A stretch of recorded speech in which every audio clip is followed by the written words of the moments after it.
আশা করব আপনারা সকলে ভালো আছেন। আপনারা দেখছেন আজকের রাজনীতি।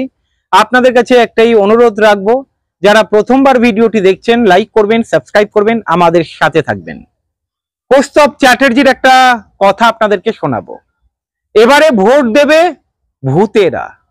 তৃণমূল পণ করেছে ভূতেরা ভোট দেবে তৃণমূলকে।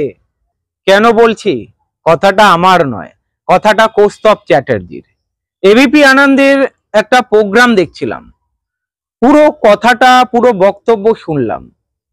আপনাদের সঙ্গেও বক্তব্যটা শেয়ার করব, আপনারা শুনবেন এবং আশা করব আপনারাও বুঝতে পারবেন খেলাটা অ্যাকচুয়ালি কি হচ্ছে। বেশি সময় নেব না, কৌস্তব চ্যাটার্জির বক্তব্যটা শুনুন, তারপরে নিশ্চয়ই আমি কথা বলবো। 6 সালে পরেই আক্রমণের পর একেবারে প্রেস কনফারেন্স করে তার দলের তরফ থেকে জানিয়ে দেওয়া হয় যে সুভাষবাবু যেটা বলেছেন সেটা ব্যক্তিগত মত, দল তার সঙ্গে সম্পূর্ণ সহমত নয়।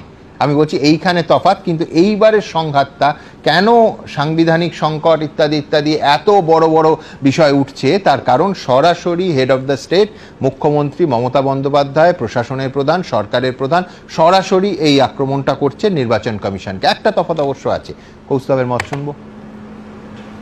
আমি বলবো যে সুভাষদা বেঁচে নেই, আমরা জানি কি নিদারুণ নির্বাচন কমিশন ভূমিকা পালন করেছিল। স্পেশাল অবজারভার পাঠানো হয়েছিল কেন্দ্রে কেন্দ্রে। কেজরিওয়ালের কথা তোমার নিশ্চয়ই মনে আছে, নিশ্চয়ই মনে আছে। তো রিভিশন, ভোটার লিস্টে রিভিশন করতে হবে। রিভিশন, ভোটার লিস্টে রিভিশন মানে বাংলাদেশি ইস্যু, অনুপ্রবেশকারী ইস্যু সবটা একসাথে গুলিয়ে দিয়ে যে বাইনারি তৈরি করার চেষ্টা হচ্ছে, সেটা অত্যন্ত খারাপ। আমি বলছি ডবল ভোটার লিস্ট 2002 তে যখন এসআইআর হয়েছিল কৌস্তব, 28 লক্ষ নাম বাদ গেছিল। বামপন্থীরা সেটা নিয়ে আন্দোলনও করেননি, রাস্তায়ও নামেননি, মেনে নিয়েছিলেন। না, মেনে নেওয়া হয়েছিল। 2006 বিপুল জয়ও পেয়েছিলাম। এবং শুধু তাই নয় সুমনদা, তুমি খেয়াল রাখবে বামফ্রন্ট সরকারের সাথে তৃণমূলের তুলনা করলে ডাইলিউট করে দেওয়া হবে। আমাদের সময় একটা পঞ্চায়েত নির্বাচন, সেই নির্বাচনে বিরোধীরা বলল আধা প্যারামিলিটারি আনতে হবে, প্যারামিলিটারি এলো। শুধু লোকসভা নির্বাচনের সময় নয়, আমাদের রাজ্যে আমাদের সময় কর্পোরেশন নির্বাচন, সেক্ষেত্রে কলকাতা কর্পোরেশন নির্বাচন প্যারামিলিটারি আনতে হবে, প্যারামিলিটারি এসেছিল। যাই হোক, বিরোধীরা জিতে হচ্ছে বারবার, এখন আর সব যেতে না। আমি বলবো স্টুডিওতেও কিন্তু ডবল এন্ট্রি আছে, মানে শুধু ভোটার লিস্টে না। আজকে তো তৃণমূল বিজেপির ডবল এন্ট্রি আছে। চন্দ্রবিন্দু গান লিখেছিলেন, আমাদের ছাদে কে বসে বসে কাঁদে। তৃণমূল এখন পণ করেছে আমাদের বুথে ভোট দেবে ভূতে। ভূতে ভোট দেবে ভূত আর কি? দ্বিজেন বন্দ্যোপাধ্যায়রা বুথে এসে ভোট দিয়ে চলে যাবে, আমরা তো জানি এটা সল্টলেকে যা ঘটেছিল। ডবল এন্ট্রি, আমি বারবার বলছি double entry, dead, no trace, left, shift বাদ দিতে হবে। No trace, left, shift vote, একজন ধর্ম দেখে একজন জেনুইন ভোটারের নাম বাদ দেওয়া যাবে না। দেবাংশু আসলে আজকাল বিজেপির বক্তৃতা বেশি শুনছে কিনা জানি না। দেবাংশু আছে প্রথমেই যেটা বললো, দেবাংশু প্রথম দিন মুখ্যমন্ত্রীর ভাষণটা ভালো করে শোনেন। তো এখন বোধহয় তাহলে বিজেপি শুনছে, হয়তো বলা যায় না ওরা কখন কে বিজেপি কখন তৃণমূল বুঝতে পারি না আমরা। প্রথম দিন মুখ্যমন্ত্রী বলেছিল একটাও নাম বাদ দিতে দেবো না, একটাও নাম বাদ দিতে দেবো না। পরের দিন 24 ঘন্টা টিভি চ্যানেলগুলো 24 ঘন্টা চলে যাওয়ার পর অন্য কথা বলেছেন। পরিযায়ী, আমরা বলছি, আমরা সিপিআইএম বলছি, পরিযায়ী শ্রমিকদের একজন জেনুইন পরিযায়ী শ্রমিকদের নাম বাদ দেওয়া যাবে না। আমরা তো বলছি যে বাংলায় বুথের ভবিষ্যৎ যেন ভূতের ভবিষ্যৎ না হয়, বারবার বলছি আমরা এই কথা। বিজেপি বলছে রোহিঙ্গা, বিজেপি বলছে রোহিঙ্গা খুঁজতে চাইছে, আর তৃণমূল বুথে ভূতকে ধরে রাখতে চাইছে। আমি বলছি শুভেন্দু মমতা অকারণ ভোট কর্মীদের থ্রেট করছেন, মানুষ কিন্তু শাকের করাতের উপর। বিজেপি, আমার বিজেপির এক বড় নেতা, সে বলছে পানি বলা যাবে না, পানি যদি বলেন বুঝবেন রোহিঙ্গা। লুঙ্গি, আমি আমার বাবা বাড়িতে লুঙ্গি পরেন, বুঝলেন তো? তো অনেক মানুষ হিন্দুরাও বাড়িতে লুঙ্গি পরে, লুঙ্গি দেখলেই বলছে ওটা রোহিঙ্গা। আমি বলছি আরজিকরের ঘটনার তো 1 বছর হলো, আমি জানি না বিজেপির নেতা নেত্রীরা এরপর বলবে বোধহয় জলহাটি চলো, পানিহাটি বলতে পারবে না। এখন সরস্বতী পুজো নিয়ে তো বিজেপি অনেক লাভঝাপ করে, লাভঝাপ লম্পঝম্প। বিজেপি এখন বলবে যে বিনা জল, বিনা পানি তো বলতে পারবে না।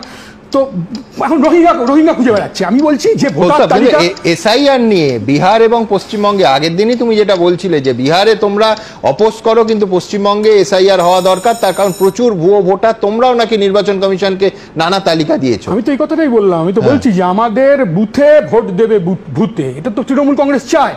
বিহারে, আমি আবার বলছি, বিহারে এসআইআর এর নাম করে যেভাবে একেবারে অল্প সময়, আমি আগেও বলেছি বিহারে এসআইআর বলো বা রিভিশন তুমি যাই বলো না কেন, 2002-তে যেরকম এখানে হয়েছিল, বাংলায় যেরকম হয়েছিল, সেরকম বিহারে 2002-তে রিভিশন হয়েছিল, 2005-এ রেজাল্ট বেরিয়েছিল।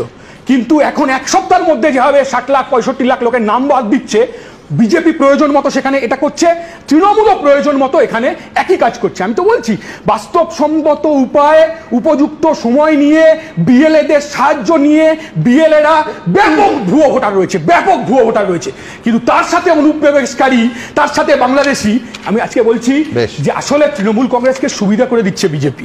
যত এইসব বলছে না লুঙ্গি পড়লেই রোহিঙ্গা, লুঙ্গি পড়লেই মুসলমান, আসলে বিজেপি সুবিধা করে দিচ্ছে। আমি স্যালুট করবো, আমি শেষ করবো কথা বলে। আজকে ইস্টবেঙ্গল মাঠে, ইস্টবেঙ্গল এখন 1 গোলে জিতছে, আজকে ইস্টবেঙ্গল মাঠে বড় হোর্ডিং পড়েছে, বড় হোর্ডিং, যে ভারত স্বাধীনতা সেদিন পেয়েছিল, স্বাধীন হয়েছিল ভারত, বাংলা ভাষীরা গলায় পড়েছিল ফাঁসি, আর মায়ের ভাষা বলছি বলে আজকে বলছে বাংলাদেশি। এটা জবাব বিজেপির কাছে, আর বিজেপিরা তৈরি করে দিচ্ছে, তৃণমূলকে প্লেট সাজিয়ে দিচ্ছে। কৌস্তব চ্যাটার্জি দেবাংশুকে কিভাবে ঠুকে দিল দেখলেন? দেবাংশু কিছু বলার নেই, দেবাংশুর কি বলার রয়েছে বলুন তো দেবাংশুর? কৌস্তব চ্যাটার্জি যে কথাগুলো বললেন এ তো পুরোটাই যুক্তিসম্পূর্ণ কথা। এই কথা উনি কাটবেন কি করে? অ্যাকচুয়ালি তৃণমূল দলে থাকতে গেলে চুপচাপ শুনতে হবে, তৃণমূলের গুণগান গাইতে হবে। অন্যদিকে বিজেপির প্রতিনিধিও ছিলেন ওখানে, সেটা আপনারা দেখতেই পাচ্ছেন এবিপি আনন্দের পর্দায়। কি বলবো বলুন তো, অ্যাকচুয়ালি ওনারা কেউ বিজেপির হয়ে কেউ তৃণমূলের হয়ে বা দুটো দলই কখনো কখনো এক হয়ে যায় কিনা সেটা তো বাংলার মানুষ বিচার করবে। কারণ বাংলার মানুষ তো জানে এই যে এখন এসআইআর নিয়ে এখন মাথা চাড়া দিচ্ছে, আমি বুঝতে পারছি এসআইআর একটা বড় ইস্যু হতে চলেছে। তার কারণ বিজেপিকে ভোটে জিততে হবে, বুঝতেই তো পেরেছেন, বিহারে জিততে হবে, পশ্চিমবঙ্গে অ্যাকচুয়ালি জিততে চাই কিনা সন্দেহ রয়েছে, সেটা তো বাংলার মানুষ দেখতেই পাবে। কারণ এত বড় বড় দুর্নীতি হওয়ার পরেও চুনোপুটিরা জেলে ঢুকছে, তবুও বেরিয়ে আসছে, কিন্তু বড় মাছ ধরতে পারছে না। এবং বড় মাছ কেন আসছে না, বড় মাছ কেন ধরা যাচ্ছে না, নাকি বড় মাছ ধরতে চাইছে না, সেই প্রশ্নের উত্তর আপনারা দেবেন নিশ্চয়ই, আপনারা তো সবকিছুই দেখেন। কৌস্তব চ্যাটার্জির বক্তব্য আপনাদের কেমন লাগলো? যে বক্তব্য আপনাদেরকে শোনালাম, যুক্তি সম্পূর্ণ কথা। আর আমার মনে হয় না যে প্রতিনিধি ওখানে তৃণমূলের তরফ থেকে বা বিজেপির তরফ থেকে আছে, এই কৌস্তব চ্যাটার্জির যুক্তি খণ্ডন করার কারুর যোগ্যতা রয়েছে বলে আমার মনে হয় না। তাদের আসতে হয়, তারা এসেছে, তাদের বক্তব্য রাখতে হয়, তারা বক্তব্য রেখেছে। তবে এসআইআর নিয়ে তারা যে ভুলভাল বকবে সেটা তো নিঃসন্দেহে বলা চলে। যাই হোক, এমনিতেও আপনারা দেখেছেন এবিপি আনন্দের সুমন দে বামেদেরও ঠুকে দেন মাঝে সাঝে, কিন্তু উনিও কিন্তু অনেক সময় ওনাকেও ঠুকে দেয়। আপনারা জানেন শতরূপ রয়েছে, কৌস্তব চ্যাটার্জি রয়েছে, অনেকেই রয়েছে যারা এবিপি আনন্দের স্টুডিওতে যায়। এবিপি আনন্দকেও ছাড়ে না, যখন বামেদের বিরুদ্ধে কেউ বলে বিনা তথ্য নিয়ে, তখন কিন্তু বামেরাও ধুয়ে দেয়। যাই হোক, কৌস্তব চ্যাটার্জির এই বক্তব্য আপনাদের কেমন লাগলো কমেন্ট করে জানাবেন। ভালো থাকবেন।